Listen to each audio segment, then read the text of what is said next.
we are going to be talking about people analytics today, an introduction to people analytics. I've got Dave Millner, who is an expert in this particular area. When I posted this invitation, I put a full profile of Dave. He's an expert in people analytics, career development, executive coaching, and HR transformation, culture and employee engagement, succession planning, scenario planning. So as we go through this presentation, please feel free to ask any questions that you may have. You also can use the chat room there to ask questions if you don't want to ask directly to Dev. If you really have got a burning question, you can ask that question midway. But if you can try by all means to allow Dev to explain to us first what we need to know and understand about people analytics, then we can then allow you to ask as many questions as you want. That's the approach that we are going to have. And this session is recorded. In case you miss something, you can share with you. And I also share the link with Dev so that he can share with his own HR community on LinkedIn and Twitter. Dev, thank you very much for joining us. We are very excited to have you on this particular platform.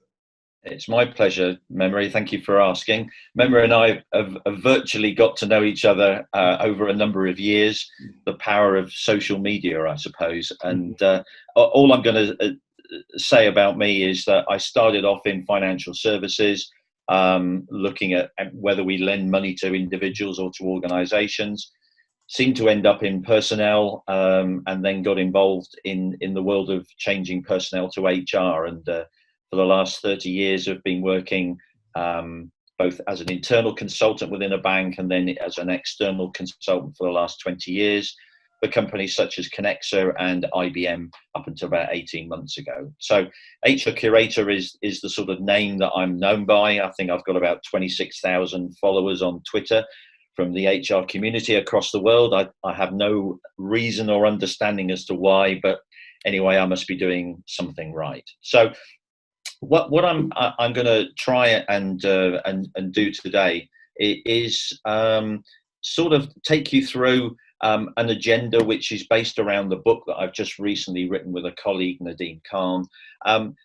You can see what it is there, a bit of context for change, looking at being a bit more commercial, giving you some case studies, and then looking at what are the sorts of things that individuals can do, and then some conclusions. And I guess before I start, I just wanted to sort of say, there's such a lot of books out there. Why did you write another one? And a couple of things I would say. First of all, never write a book. It's absolutely all-consuming, albeit that you're very proud when you're finished. But the second and main reason was that there's a lot of noise in the HR world about analytics. There's lots of corporates who have got analytics centers, they've got data scientists, they've got statisticians, they've got whatever. And my concern is that I think we have scared a lot of HR people into either getting very worried about the increasing use of data. And so the whole book is trying to aim at demystifying some of those issues, trying to make it accessible and trying to help you on your journey to understand that actually you can become more numerate and more data orientated, but you need to understand when you need to draw on an expert who can help you when there's some rather more complicated stuff to do. So that's the sort of context. I'm trying to make this accessible, easy to understand, and with the stories I'm hopefully going to tell you, it'll give you some ideas that actually maybe data isn't as scary as everybody thinks it is. Now, obviously, context for change. Before 2020, there was a big context for change. We're all experiencing a lockdown. We're on day 40 of lockdown here in the UK. I know you're experiencing the same challenges, and everybody's waiting to see what is going to happen and see how things unfold. But if we step back, looking at just at the beginning of 2020, what were I call them the tsunami of disruptors, and they were about external challenges, that's the virus, relentless business pressures where businesses over here and certainly in your country have closed because you can't operate in the current world. We don't know what's going to happen to the talent marketplace. We seem to have a lot of people or not enough people, and now It could well be that there's going to be, lots of organizations reviewing their structures and looking at jobs. And obviously there's a lot of people like me who are sort of what I call the contingent work. They're, the contractors, the gig workers, whatever you want to call. There's a lot of those people who are obviously there to provide expertise. And I think the next bullet point of expectation management is probably even more critical than it's ever been before. We all talk about lots of different generations. To be honest, I'm not a great lover of that, but I do understand that there are different value sets and different ways that people have been brought up, different expectations. And I think coming out of the challenges that we're all facing, managing expectations is going to be a really critical aspect. And obviously, automation of varying degrees is happening across the globe. Some countries are far more advanced regarding robotics. Some are still just exploring it. But undoubtedly, the future of work is going to be about automation and technology, and we can't get away from it.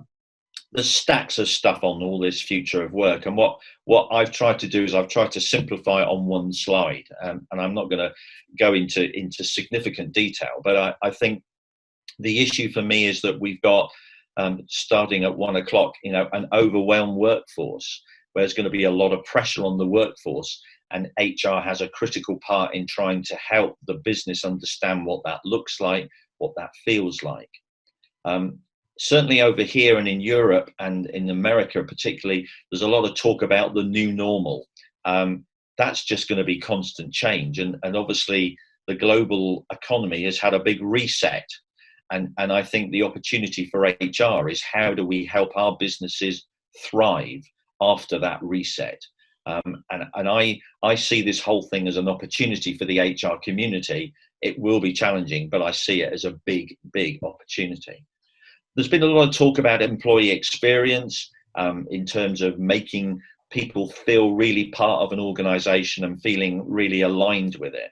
And I think that will become probably even more important, as certainly across a large majority of the organization across the world, there's been a lot of people who suddenly, in this coronavirus experiment, as I call it, have been experiencing remote working, have been experiencing all sorts of virtual types of communication. So things have changed as a result of this. And it will be interesting to see what the new normal and the experience that employees are looking for emerges.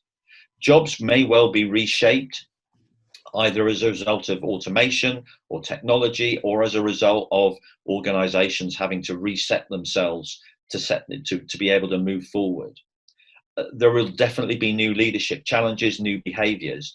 And I think there are a number of things that we're going to need to be very good at doing with leaders, which is making sure that they really understand how employees feel, really understanding the importance of growth for employees wherever and whatever level they're at. And I think the leaders and managers are going to have to step up in a big way. There's going to be new ways of working, new structures, new techniques, new methods, and just everybody's becoming very friendly with Zoom. That's the new friendly tool. Everybody's now suddenly becoming very attuned to working with it. And obviously, as we go around this, data and analytics, I think, will become even more important, because the challenge for HR and the challenge for organizations will be, how do we find that value in what we do? And the only way we can do that is to prove it by, unfortunately, using numbers. And when we look at this everything is digital world that we're now in, that for me is the sort of picture both before this virus occurred, but I think is even probably more important as we move forward. Now that in itself can be quite complicated. So again, I've simplified this to what I've called the 3 Ds. So data, design, and digital. So for me, that's HR's agenda for tomorrow. And if I now sort of look at the book that we got involved with, we did about 750 hours of research with interviews, focus groups, meetings, research papers, you name it. And what we found is that there was a lot of feedback we were getting is that the world of HR is still doing a lot of these things that you can see. Still being very focused on people, which is great, but being too accepting, a bit reactive, very supportive. That's one of our strengths. But we're spending a lot of time talking our speak, our talent speak, not necessarily talking the language of the business. And the underlying themes we had is that pleas from executives and leaders was that this is really what we want from our HR function. We want commerciality. We want an impact on the bottom line. We want action. We want business and people focus. We want you to be telling us about tomorrow. We want you to be on the front foot. And we want you to be facilitating the risk and giving us the evidence as to why we should do something. And if we then look, well, what does that mean? The 3Ds, I think, really put a big pressure on the credibility of the HR function and make a real shift and onus upon everybody on this call and everybody in the HR world focusing and thinking about their capability and what they may need to do differently. Now, obviously, the data side I'm going to talk about, so we'll cover that shortly. But I thought I'd just very briefly mention the other 2Ds, just to give you a flavour as to what I'm seeing and what I'm hearing with regard to HR. So from a design point of view, I think this is particularly important because HR is always trying to be strategic. I have no idea what that means. I don't think HR really knows what it means. And HR, by the very essence of itself, is very operational. So what we have found is that there are probably 3 key elements that need to be thought about from HR moving forward. Strategic initiatives. If we're going through change, what's the impact on the organizational design? What's the impact on the job design? How can we do scenario planning and try to think about the future? Now, that means we start with a blank piece of paper, and you may not be comfortable with that. But it's one of the things that at the moment, lots of organizations just leave business leaders to do this, and they're not doing it very well. You know, if you look at transformations, lots of organizations probably go through 2 transformations a year. And my understanding for that is that's because they got it wrong the first time. So I think we've got a critical part to play in trying to design what the future of work will look like for your organization, however small, however large it may be. Automation will undoubtedly become a feature, particularly in the next 2, 3, 4 years, whatever it may be. How can we embrace our techniques to help identify what are the skills for the future? And I think the whole theme of design is around future proofing. So, how can we make sure that we've got strategic workforce planning, SWP? How can we make sure that that's robust, that we've got information and data to help us? Or are we still working on spreadsheets? What about our behavioral or competency frameworks? Were they designed for 2025 or they were designed for 1995? We need to make sure that we're focusing on the future. And digital is all about technology. And obviously, we need technology to enable us from efficiency and effectiveness to help us to do what we need to do.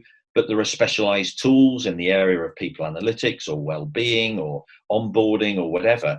There are specialist technology. And sometimes we may well have to think about a business case to help us to understand what that could look like and how it could improve. And obviously, there's all this very sexy artificial intelligence, AI, machine learning stuff. And that's great, and it will be important, and it becomes a real feature. But we must never lose sight of our questioning when it comes to privacy, the ethical use of it, and the robustness of the actual data upon which it's used. So I just wanted to sort of set that as a bit of a scene before we go into the data world. I just want to sort of summarize that the future isn't a time frame, it's a mindset. So we have to think about the future, and we have to consider what that looks like, what it feels like, and how we can be an active participant in that. And as I said earlier, opportunity exists. HR needs to find it. And that's what I think is so exciting about coming out of this challenging time of the lockdown, but also the opportunity to think differently and to help the organization move forward. So let's talk a little bit about the fundamentals of analytics, okay? For me, the fundamentals of analytics are not based in being highly numerate, in being a statistician, being a psychologist, or whatever it may be. I believe that the foundation of an analytics mindset is somebody who has got a commercial perspective, the way that they look at their businesses, they know the financials of their organization. How do you make money? Where are the margins? What's the most profitable element of your business? What are the challenges for your business area? Those are the financials that you need to know, and you need to be very au fait with, because that will help you to prioritize where the talent initiatives are that can make the most impact. You need to have a view about what's happening externally, see what your competitors are doing. You need to have a view about what internally, where is the organization going, and where is the talent and HR function supporting that, and how could it do it more? And I've called this last one organizational savvy, and that's really getting things done. We need to find how we can get things done in your organization. You know all the politics that exist, so how can we get around that? How can we make sure that we get buy-in from people as we go along? Now, for me, that commerciality can be encapsulated in terms of how do we maximize the data we've already got. Okay, so these are just a couple of really simple examples. This is an example. How much does it cost for a team of 15 salespeople to attend a vital one-day training workshop? So talking to a sales director, and he said to me, oh, it's going to cost $30,000, okay, because that's how much it's going to be to design it and deliver it. And I said, no, you're completely wrong. Let me show you. So I then said, this is under a concept of what I call is time is money. Okay, so let's look at the salesperson's salary, which happened to be $100,000 in that instance. They work 250 days a year, so it's $400 a day that we're paying that person to work for that organization. And then we pay benefits, pensions, office space, technology. There's a whole host of other things that we do. So it came out at about $525 a day. We then looked at the sales team. Their target was 25 million. The average person, therefore, had a target of about $1.7 million to achieve. So if we then look at 250 days a year to complete it, that means a day of not doing sales is probably not going to get, on average, $600,800 worth of sales. So putting this all together, as you can then see, it then comes out that the actual cost of this training was nearly $140,000. Slightly different to $30,000. So the principle I'm trying to get across to you is I've not used a calculator, I've not used any statistical correlation, I've not used anything complicated. All I have used is the one basic piece of data that every organization has, which is salary. And that is a cost, it's a piece of data, it's something that you must start to use. You've probably read articles in Harvard Business Review about the cost of meetings and how long meetings and all that sort of thing. This is another version of it. This is another example, which I'm not going to talk through in detail, but over here in the UK, we have what we call a tribunal process. So if there's a disagreement where an organization can't resolve something with an employee, there is the ability to go to an independent tribunal. And as you can see, the cost of actually going through that process for the HR function and the people there was about £75,000. Okay. Now, this got to a point where somebody just wasn't going to accept. And there is a case over here where we are therefore sometimes we can pay people and start to say, why don't you just sign this piece of paper? Let's just agree to disagree, take this money and leave the organization. And the offer that was made at the time was £25,000. The scenario was that the organisation lost the case. They had to pay £60,000, which was £45,000 plus the costs of the employee. And so when the CEO was being debriefed by the HRD said, "You've told me this process has cost £135,000. Why did you let me go? Why did you let me carry on with it? Why didn't you tell me to stop?" And the question he asked is, was the reputational risk worth £100,000? So the reason I'm showing that example is that by showing executives that time is money, it may help them to understand that the prioritization process is something that they really need to give a bit more credit to.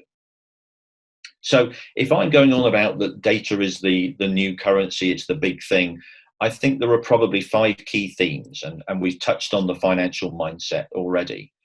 Yes, you're going to need to look at data that's quality, relevant, but don't just look at people and don't just look at people data, look at people and business data.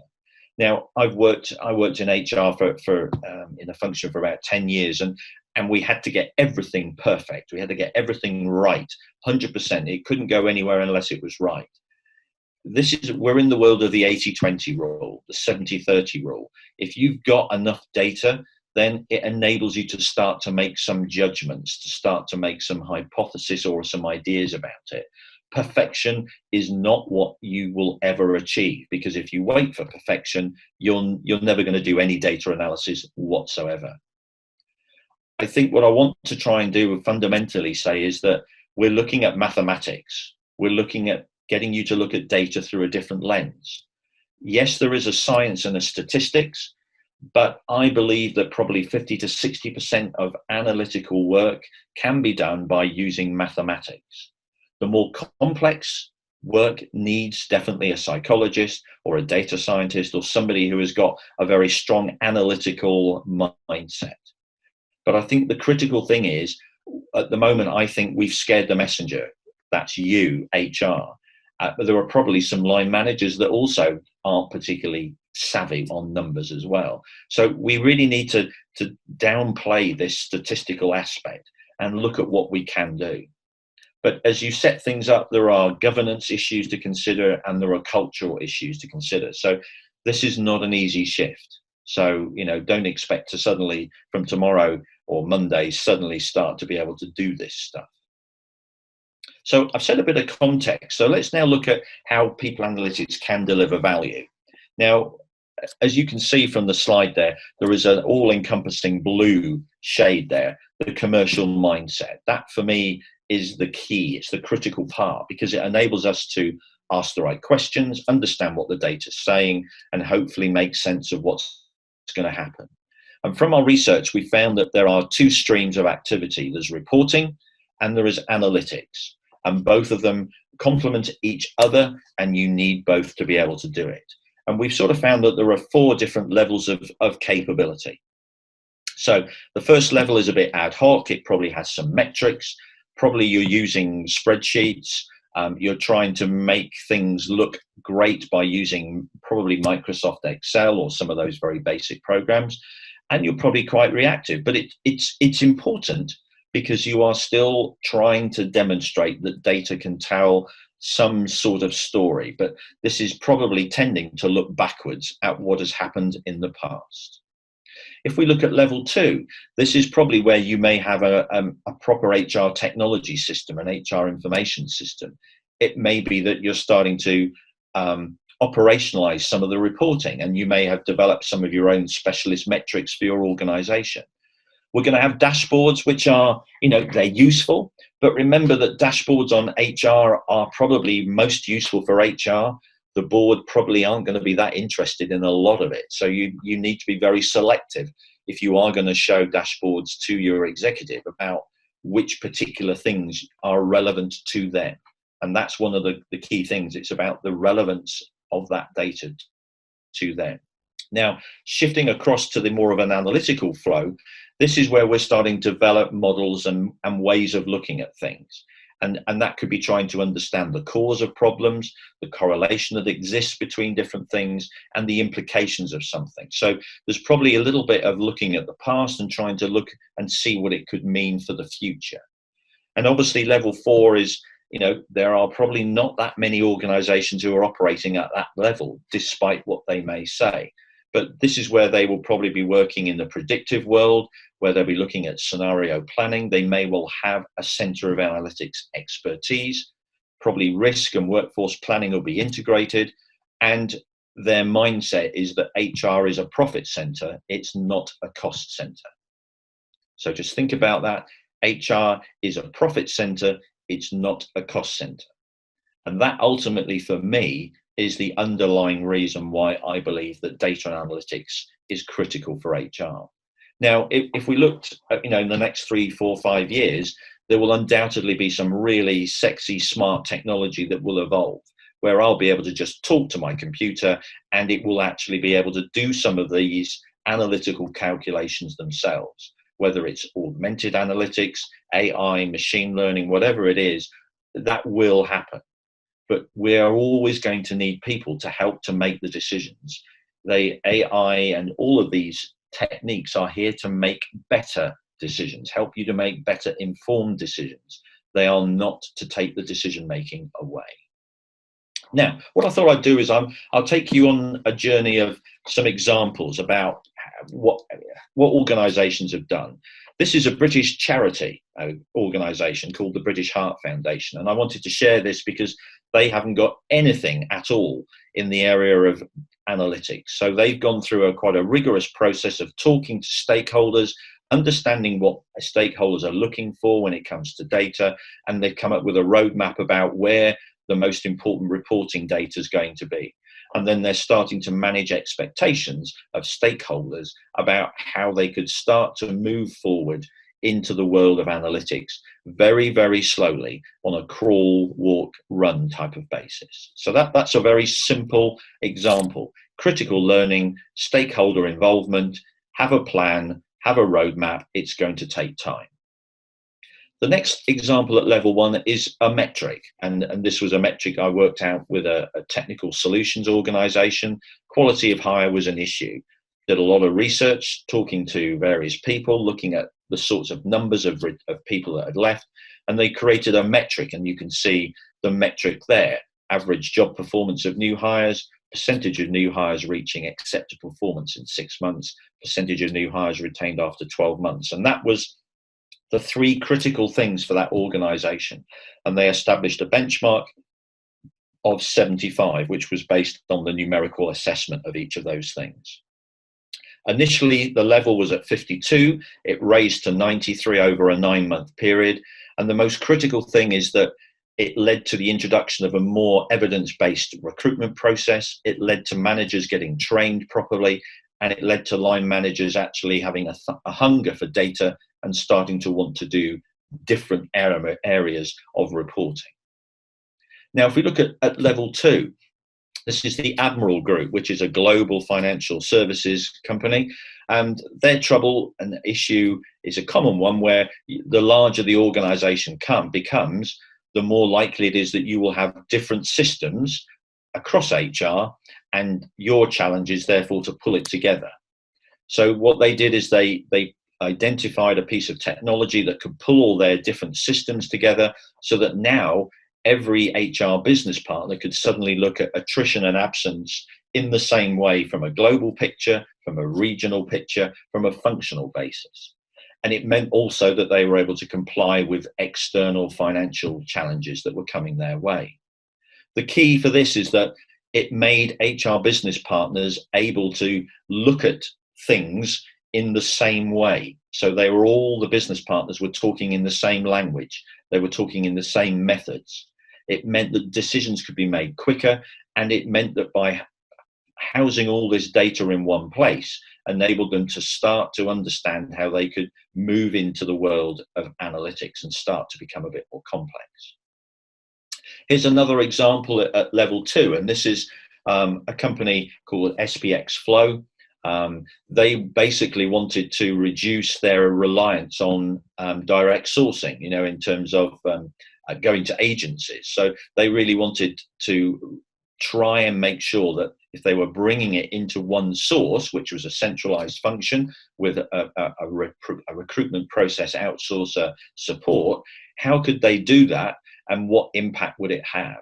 And so again, stakeholder involvement, a lot of information and insight, and it led to a series of different outcomes by when they had moved from this agency model into having a more direct function that was running resources. And I'm not going to go through all of them, but you can see they improved the quality of hire, time to fill reduced, there was less expenditure on recruitment, and higher satisfaction with the hiring process. So all of these, both those last 2 examples, are where it's becoming a bit more system based.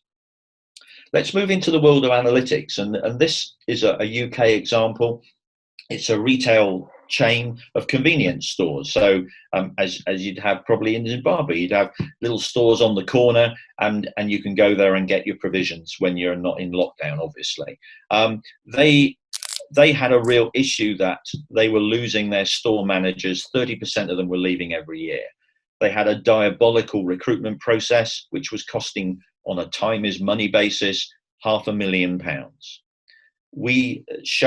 I showed them that actually we could change it to a much more evidence-based process, but it's still going to cost you 600,000 because we were introducing testing, training of managers and all that sort of thing. The CEO said, well, that's fine, but you need to build a business case for it. And so we worked with finance to look at cash flow projections. So we're starting to get into a much more complex level of data, but we're using business data here, okay? And that's the critical thing. And we looked at the difference between high and okay performers, and you can see the difference was 400% when it came to sales, 190% when it came to profitability.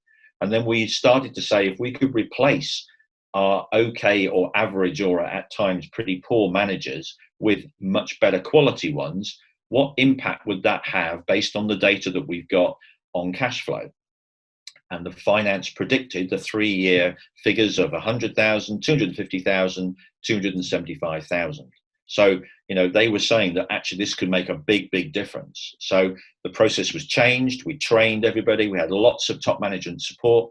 And over the 3 years, you can see the profits were, additional profits that were made were £95,000, £263,000, £278,000. And, less people were leaving because this was now a stable, really well-run business, etc. There was a but, and the but was that the success of this was in a large part due to the sales director. So one of the large corporates came and stole him, I guess, for want of a better word, and he was replaced by another sales manager whose approach to recruitment was, I know a good person when I see one. And to cut a long story short, 18 months later, the organization went bust because the focus that they'd had on evidence was completely broken and it disappeared. So that I'm not saying analytics is going to make you stop you going bust, but it certainly was a contributory factor in that particular instance. Here's an example from Dubai, a company called Enable, who use machine learning data to identify productivity improvements and leadership changes. And a lot of work was done on it. And this was, just to give you a context, 480 million rows of data were analyzed from 12 different systems. And in 4 functions, we found that basically 1.1% of the work led to its intended result. So I don't know what the other 98.9% of work was doing, but it wasn't really impacting on the process. There was a difference between the people who did it really well and the people who did it really badly of 261%. And with a lot of work on changing methods, process, improving leadership behavior, 65,000 hours were replaced due to improving the process and the capability. They improved the capability, the capacity of the workforce, and productivity increased by 11.5%. And that was automated data. And that was, if you've got automated data, it doesn't mean that it's right. It means it's giving you more data that you need to make sense of. But when you've got powerful systems like that, it can really make quite a fundamental difference. This is an example of level 3/4, and it is rent to kill. And the CEO was basically saying, I'm really disappointed with our sales performance. We need to do something to raise our game. So we went through a process of trying to identify what were the problematic business outcomes, which was less sales. What were the key performance drivers that were causing it, which tended to be around, it looked like, capability and customer service. What were the capabilities that needed to be improved? And then what were the people processes that needed to be enhanced? We asked a lot of managers and leaders, what does good look like? But we couldn't get any agreement at all. Everybody said it was either training, experience, whatever. So we came up with a survey and identified what were the critical talent practices that were making the biggest difference, and then we linked it to sales data to find out what impact each of these talent practices were having on the sales data.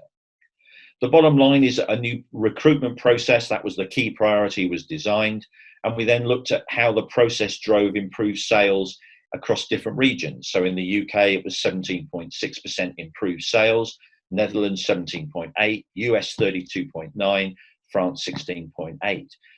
The belief is that was about $70 million sales improvement as a result of in recruiting people who were based on evidence, based on best performers, and had the mindset and all the attributes that were required. My final example is of Experian. Experian is a credit-based company that tries to help people understand their credit rating. But it's a company full of data scientists, but they had a real problem that turnover and attrition was really 4% higher than the industry benchmark. And it was probably costing the business about $3 million just in recruitment costs alone, let alone opportunity costs. They, on their own, built a data-driven analytics solution. So they didn't have level 1, level 2, level 3. They went straight to level 4 because they had the data scientists who could do this. And they basically created a tool and a method that enabled them to identify each individual and what retention strategies would be most appropriate for them and how they could do that. And then they obviously improved the recruitment process as well. And the outcomes that were achieved is that the attrition reduced by 4%. They believe it's now saved them about $14 million over 2 years from recruitment costs, opportunity costs, lost training, wasted learning. The HR culture has changed completely from being reactive to proactive. And they are very into the more predictive modeling, looking at the future world based on past data or current data and trying to look at how to make better pay decisions, how to do the best training, how to retain female talent. The final part of the story is that they now sell that tool, their retention tool, to other organizations. So HR in this instance is truly a profit center, as I outlined. So before I move on, Memory, did you want to interrupt with any questions, or should we leave those to the end? What were you thinking? I think let's leave them up to the end. That's fine. Yeah. Okay. Yeah. So I've tried to give you context for change, why the commerciality is really important for you as an HR practitioner. The time is money. That's the most simple thing you could take away from this session, looking at the cost of employee time, because we write it off immediately. We never refer to it. And I've tried to give you some examples that give you a flavor about how you can go about doing this, either in a reporting context or in an analytical context. So let's just look at the future. So within what I've found is that there is probably 6 different types of HR practitioner as I look into the future. And I'll go through each of them in a moment. But the most important one in this context is what I call is a data and analytics translator. Okay. Now, I want to reiterate, I do not want you to be a data geek, but I do need you, and your business will need you, to be more numerically orientated, more data orientated. Data is not scary. If you look at all sorts of things that different organizations have done, they've got learning samples, they've got playbooks, they've got job shadowing, they've got learning, they've got a whole host of different methods to try and help you on that journey. It's not an easy one, because if it was, we'd all be doing this already, and you wouldn't be sitting in Zimbabwe listening to me talk to you about this.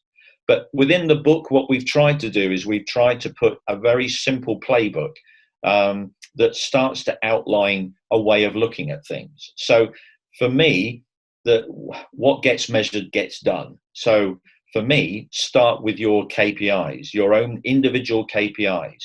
What do you refer to operational reporting, and what sort of standards that you're using and what areas of improvement? If not, you need to change your KPIs to do that. What are the things that you're doing that are helping your clients achieve their strategic objectives? Where's the data that you could provide to do that? Is it about recruitment? Is it about identifying what good looks like? Outliers or high performers are a brilliant category, a great way to start in terms of looking at a group of people and saying, why do these people keep outperforming these people? Find out, interview them, go back into all the things that we've been taught about repertory grids, job design, job analysis. What is it that's different, and what are the attributes, behaviors, and knowledge areas that they do? That's a very simple way of identifying what good looks like as opposed to okay. Because my view is that job descriptions, we're looking for Superman all the time, but actually we're looking for an average Superman. We need to be aspiring to what does great look like. And I think you need to be brave. Do things, help things, fix things is about maybe see if there's an analytics project that needs to be done. Which could be changing the recruitment process. It could be changing the onboarding or improving learning. Find a way of something that is linked to what will be important to the business.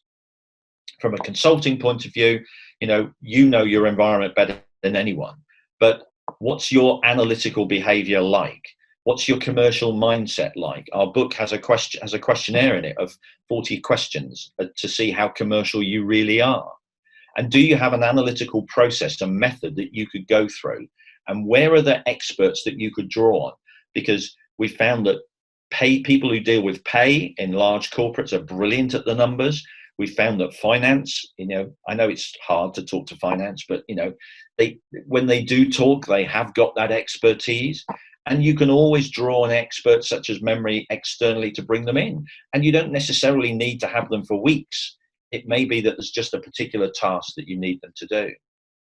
There is an infrastructure that needs to be put in place if you're going to be serious about this, because you need to make sure that there's a governance method. You need to make sure that people, the employees, understand how data is going to be used, and you need to be very transparent about it.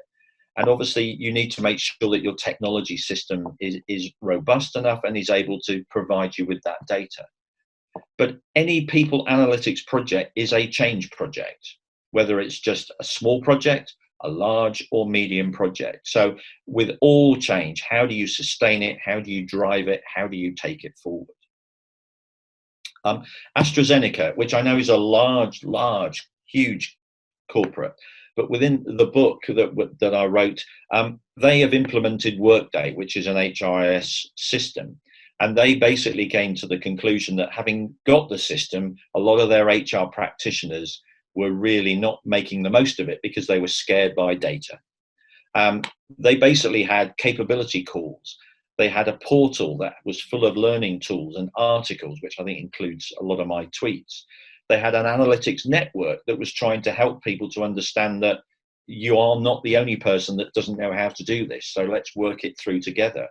And they're now at a point where they have their own, instead of HR business partners, they have workforce analytics partners now, who are a global team that now support particular regions. The key thing is that you need to just keep doing it. And even AstraZeneca will say there are still people who are still not very comfortable with it, but they are reinforcing the message and the importance of data time after time. Let me just very quickly, before I get to conclusions and questions, let's just look at the sort of the current method on the left-hand side as to how you go about interacting with a client. And if they've got a problem, you probably come up with ideas, do a bit of research. And if you then look at the next one with the gray, you then will then discuss it with the client, and then off you go. So that's a method that probably as a business partner, an HR manager, you will probably use. But if you then look at what the people analytics process is, the point I'm trying to make is it's pretty similar. It's pretty similar to the same process that you already use. What's the business problem? What's the information that I've got to help me understand what's going on? What are the options, and how can we implement the plan? Now, that's a highly simplified way of looking at it. But the critical part here is that having access to people who've got data, or creating that data, or getting information can make a huge difference. And so, the process of doing this is not that different to what you already do, I would suggest, in your day job. let's look to the conclusions then. We've sort of found that the HR future practitioner needs to have what we call the 6 C's, and they're fairly self-explanatory. We found also that they also probably going to focus on these 6 types of roles, and that's where you can see the data and analytics translator. The data and analytics translator is about 3 things: having a talent domain expertise, having a more of an awareness and appreciation of data, and certainly delivering using data. So again, that's not much different to what you're doing as an HR manager or an HR business partner. It's just that the complexity of data has been brought into the subject here. The key for me is that, you know, on the left-hand side is the sort of language that you may be familiar with or have seen, you know, centers of excellence, shared services. I think in the future, it's going to be much more focused on technology, really very focused research, results-orientated expertise and strategy partners.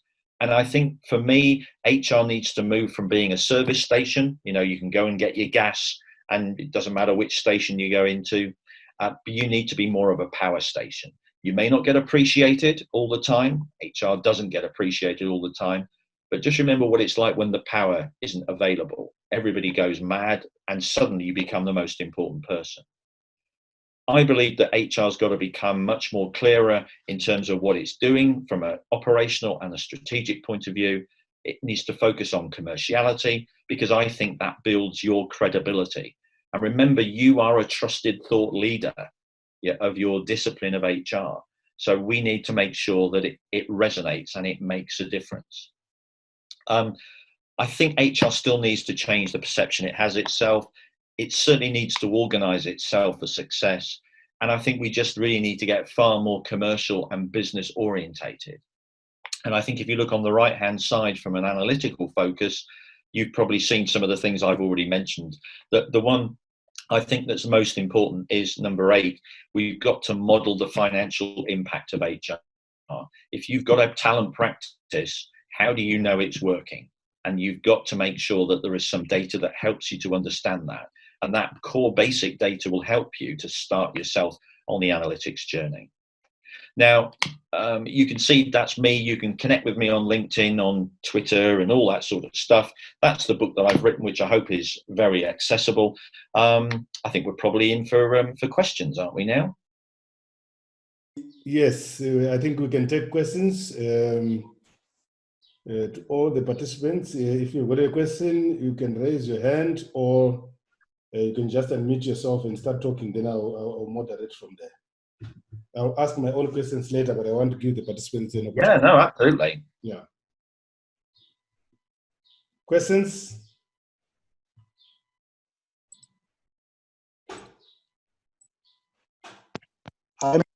Yes. Yeah, thanks, Dave. It's a long and interesting one. But analytics involves, I think, first is the building of the data that you're going to use, like for then analyzing. Then, if you look at the HR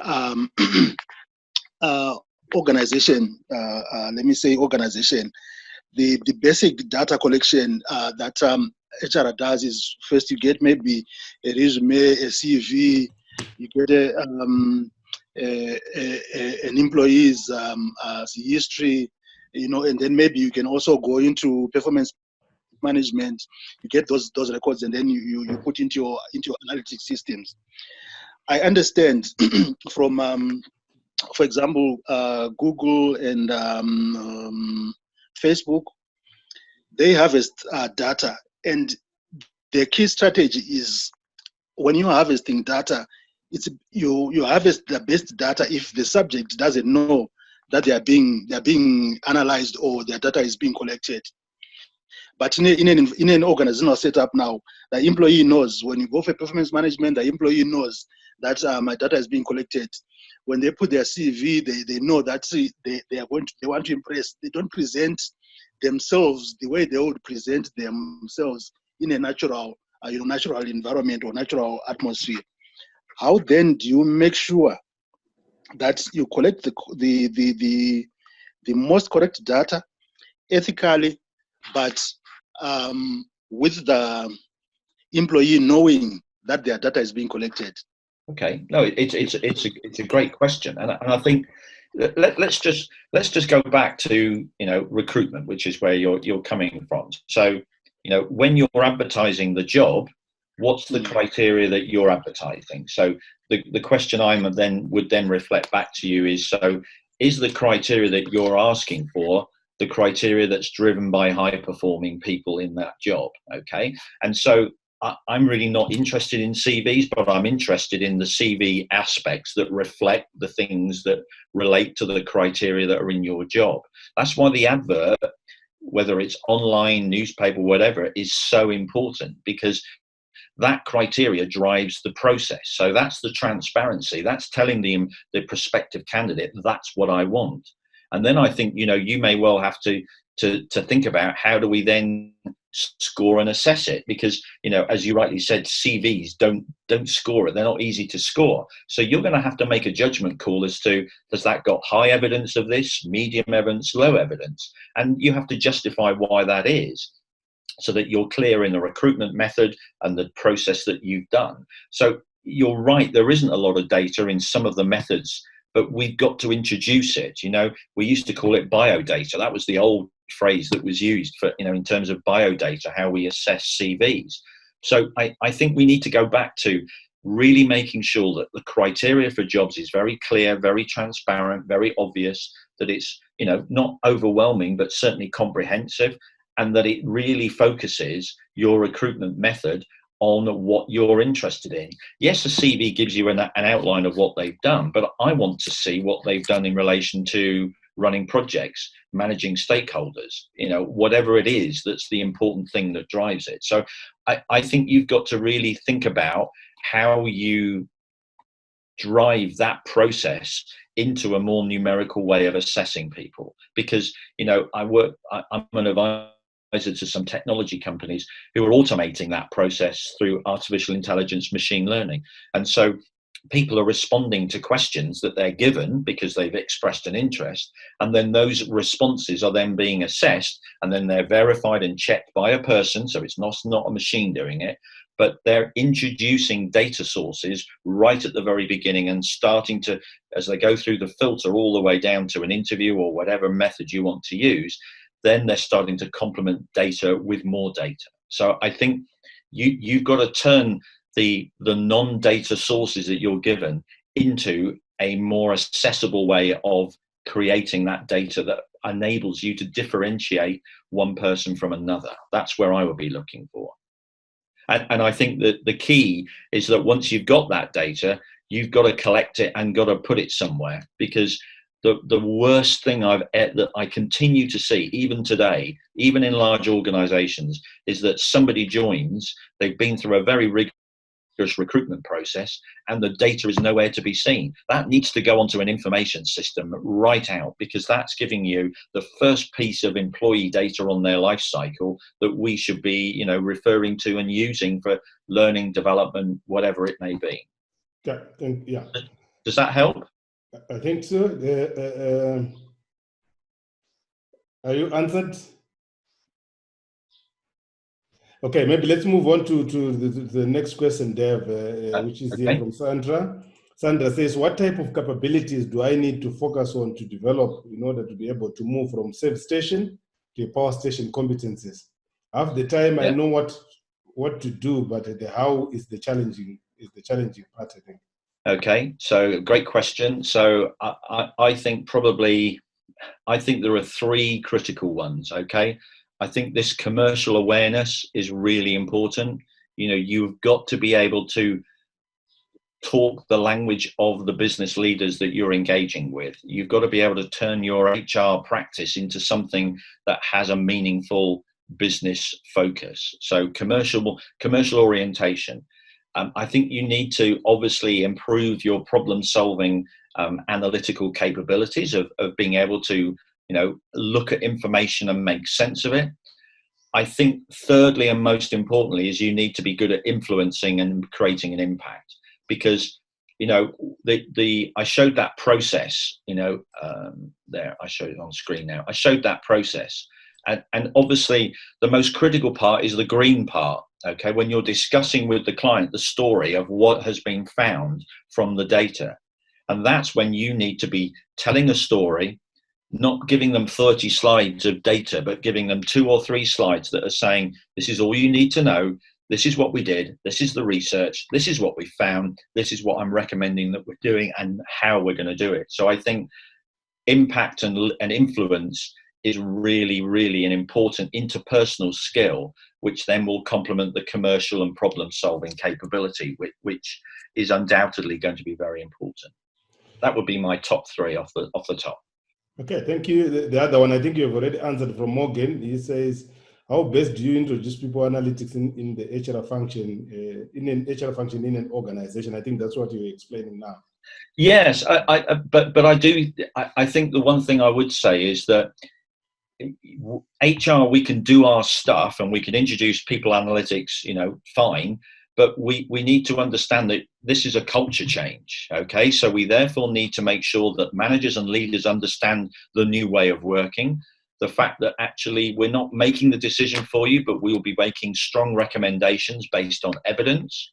It doesn't mean managers and leaders still can't make an intuitive decision, but that's why this whole governance and cultural aspect is as important as having the skills to be able to do it. And again, that's the reason why this is a journey. It takes some time to do it. And obviously that 4-prong model that I showed you at the beginning, it is, I guess, a sort of a soft landing way of doing it, because we're trying to take people through familiarization with reporting, familiarization with technology, and then starting to get into more complex ways of looking at data. And as I say, understanding those boundaries, that you can do some stuff with maths, but there will be a point where you're going to need an expert like memory to help you to do that. And that shouldn't be something that scares you, but it should be something that you need to learn from. And I think that's the key, because there's also companies out there. Analytics in HR is one of them, and if people are interested, I can give you a link that will get you money off and all sorts of things. But they've got a whole series of very simple things that help you to understand how to become more proficient at stats, how to look at the different methods of analytics, which I've not gone into today, etc. So there are different ways that you can learn. But the one thing I would say is, don't just ignore what I've just said in the last hour, because data and analytics are not going to go away. Yeah. Every organization in this world is a data business, whether they know it or not. So, we need to get on board with it. Yeah. Okay. Any other question from the participants? I'll ask mine later. Yes, may I ask another one, Memory? Yes, Prosper. Yes, Dave, you just mentioned the value of data. Right now, I've worked for 4 or 5 organizations, and in all of them, they don't have a formula or maybe a way of assigning a dollar value to the HR data, for example, that the organization holds. Now, in your experience, is there a way that data can be expressed in as an asset in a dollar value and be put in a fixed asset register? Yes, absolutely. I mean, the one I mentioned earlier of the outlier is a very easy one to, particularly if you've got sales or customer service in your business. What's the difference between a high performing salesperson and an okay performing one? And even if you look at an engagement, look at engagement data. I'm sure some of you have engagement programs. You'll have teams who are particularly engaged. So why are they engaged? Is it because they've got better leaders, better managers? But I guess there will probably be somewhere where there'll be data that says their productivity levels are higher, probably their business outcomes are higher. So maybe I think a good way is to look at the outlier. Look at what's the difference between high-performing individuals, high-performing teams, high-performing functions, or process teams within them. How can you find the difference between the high-performing and the okay? And there will be business data in your finance department somewhere that will articulate what that difference is. And then you can start to then look, at how did we get there? Is there a talent practice that was, this person is very good at recruiting, or this person's trained on recruiting, this person isn't. So I think that would be a basic. I think, if you take it to another extent, and again, there's another example in the book, is the value of an employee. That's a really interesting one, where you start to provide a value for behaviors, knowledge, experience, and you start to give look at cost and divide the capability by cost. So I think that's something that I can see definitely emerging over time, this capability divided by cost, and creating an index that will then really start to provide an employee value, let alone an HR value.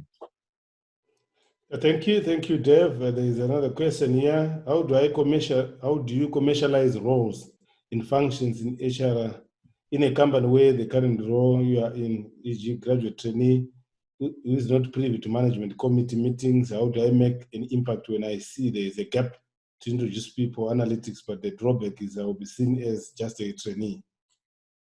Right. That's a really difficult one. I think. Well, it is a difficult one, but I think you've got to. Everything starts with jobs. Okay, so how do you describe jobs? Is it complicated with lots of job descriptions, or do you have job families or talent frameworks that are providing a simple, easy way of understanding jobs? Because I think part of the reason why people don't accept or take this on board is because HR's got a lot of complex stuff. We've got job descriptions, competency profiling, performance management. We've got lots of things which are really good, but they can be perceived to be quite complex. So how can we simplify these things, and how can we try and ensure that we get the message across? Again, the outlier is a great example, because the Rent-A-Kill example that I mentioned, we interviewed probably about 40, 50 different leaders, very experienced, and we hardly had any consensus across the whole lot of them. And I'm thinking, crikey, if these sales leaders have no idea what good looks like as opposed to okay, it's hardly surprising that their sales performance wasn't very good, because it must impact on the way they recruit, the way they develop people, the way they performance manage them, because they're all starting with different standards. So I think one of the key things, that's why, having a profile for a job, a simple, very high performing job, I call them performance profiles. I think they're really important, because it's really trying to focus on, in the leaders' heads, that performance doesn't happen just by, kicking them, shouting at them. It comes by having somebody who's got the right capabilities. So I think you've really got to look at your system that's in place and then start to build on it. Because if you don't have that system in place, analytics is going to probably stay as a pretty ad hoc activity, which can still add value, but is probably going to be quite difficult to implement over a period of time. Okay, thank you. Any other questions from the participants? Yeah, maybe whilst we're waiting for questions from participants, Dave, is I think you covered pretty much what the issue that I wanted to raise. But my own experience is that a lot of people still focus on the administrative side of reporting, the administrative side of HR. For example, you'll find people report on absenteeism, they report on the number of people that they have, they report on the number of people who are sick, they report on the number of training hours per employee. Sometimes they just give you a list of the training that has been done in the organization. And this is basically level one, even below level one in terms of reporting. Yes. How do we get out of that where people just report? Take, for example, training. Someone tells you they've trained 400 managers, they've trained 20 salespeople. The key question then is, so what? How do we get out of that? Yeah, and I think the key is that we've got to have a measurement mindset. That's the key. Training. The learning and development and training function is probably the worst within most HR teams, which seems ridiculous to me, because they've been talking about return on investment for a long time. The Kirkpatrick model of assessment and all that sort of stuff. But, you know, a lot of this is not complex. You know, training is a great example. Why don't we assess people before they go on the training so that we know where they started? Then we can see what impact the training has had by assessing them 3 months afterwards. And then we've suddenly got 2 measures that enable us to understand, has this training course made any difference? And so we can then start to ask some basic questions of our processes, which, you know, that could then be quite an interesting observation to an executive board that say, you know, we're reviewing our training. The reason we're doing it is because we found that these 5 courses are the top ones that are making a huge difference in capability, and then it translates into performance. Whereas these 4 or 5 are useless. They're not making any difference. They're needed. So maybe we need to deliver it in a different way. So I think we've just got to think in a much more broader way about how do we assess and collect data. So it goes back to that very first question that was asked. You know, well, we haven't got data. How do we go about getting it? And we have to create it and help the business create it. And the business will moan and say, you have to find the time to fill it in, otherwise you're not going on the training. So it's as simple as that. So I just think that if we don't have the data available, we have to find ways of collecting it. You know, you can look externally because there are also benchmarking companies that can help you from time to time. But my focus is keep it simple, focus on internally, focus on the before and the after, and that always gives you 2 measures. So you've got 2 measures that over a group of people must give you something, you know, a trend of some shape or form. Interesting. Any other question from our participants? Yeah, you know, one of the questions that I think you remember the other session that we had that I put to you, Dave, was sometimes when you read an HR report, you can hardly tell whether this organization is performing or not. But I think if you're doing exactly what you're talking to us about, where you are linking HR data to business performance, if I read the HR report, I must be able to have a clear picture whether the business is doing well or not on the basis of this report. But in most cases, what you find is exactly what I was giving you. You're absolutely right, Memory. And I think, you know, the one thing I would plead to anybody on the call is that if you're presenting data, you know, to your executive or to your leadership team or to your clients, then just ask yourself the question, is this something that's going to be of interest to them? Because, you know, the HR reporting is really important for HR because it tells us how we're doing operationally. That's great.